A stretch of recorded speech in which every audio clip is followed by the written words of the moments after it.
Marco Rubio let the cat out the bag the other day. Today, I am imposing sanctions on UN Human Rights Council Special Rapporteur Francesca Albanese for her illegitimate and shameful efforts to prompt the ICC, action against the U.S. and Israeli officials, companies, and executives.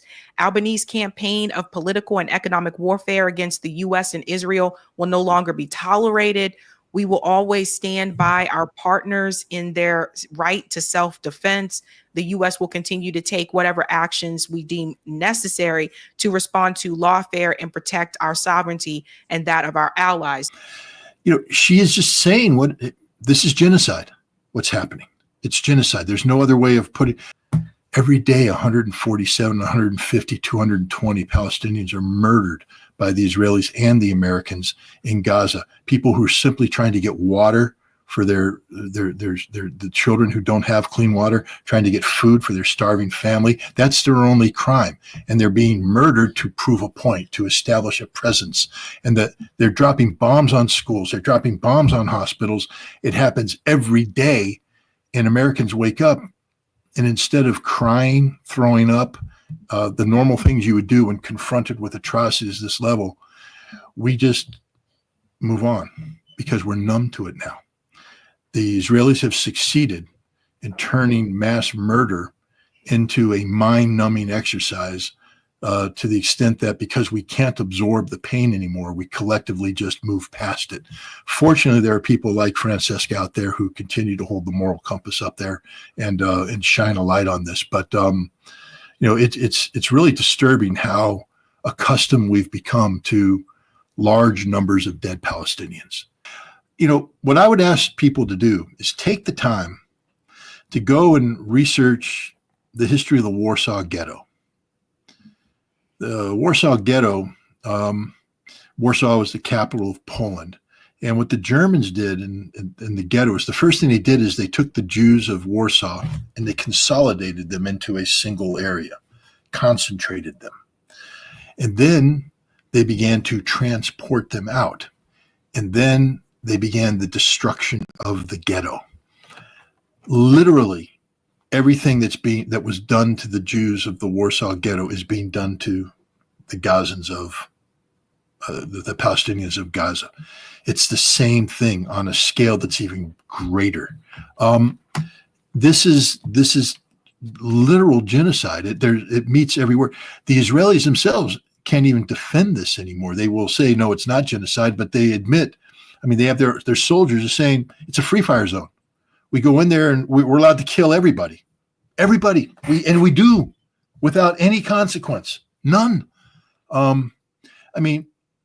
There is a battalion, the 97th Battalion, and it's a religious affiliated battalion. It was created so that there was a vehicle for a particular brand of Orthodox Jew could join the IDF and still be able to, maintain their religious cultures. But it was hijacked by what they call the settlers on the hill, the Brooklyn Jews, these fanatics who come in from the United States and steal people's homes and all this.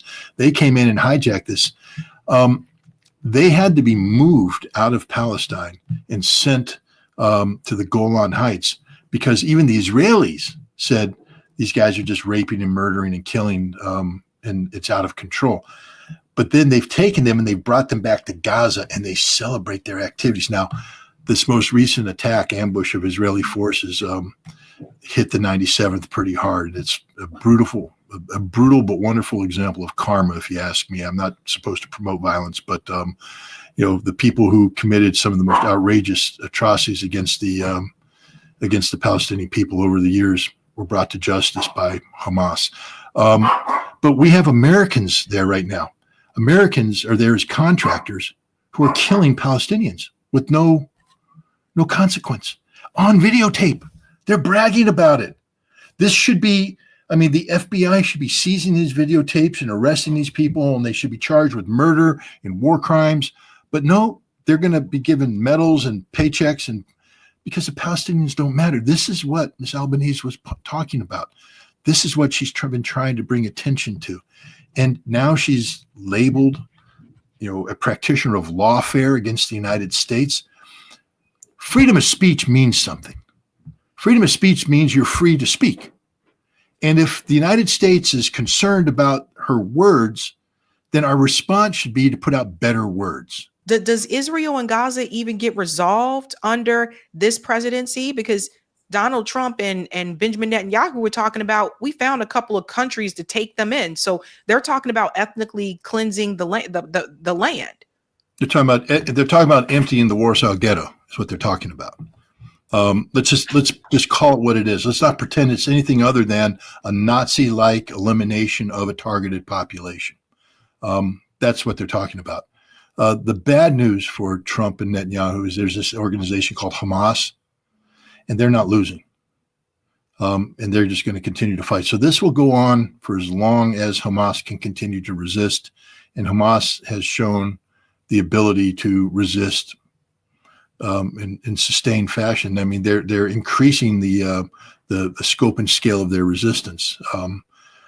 So we'll see. I would even speculate that Hamas may be planning another October 7th type attack into Israel, not on that same scope, but just to send a message to Israel that you don't get to only come on to Gaza and fight, that we're going to take the fight to Israel, because this most recent ambush took place very close to the border between Gaza and Israel. So Hamas, instead of being driven into the center, is starting to expand its operations out.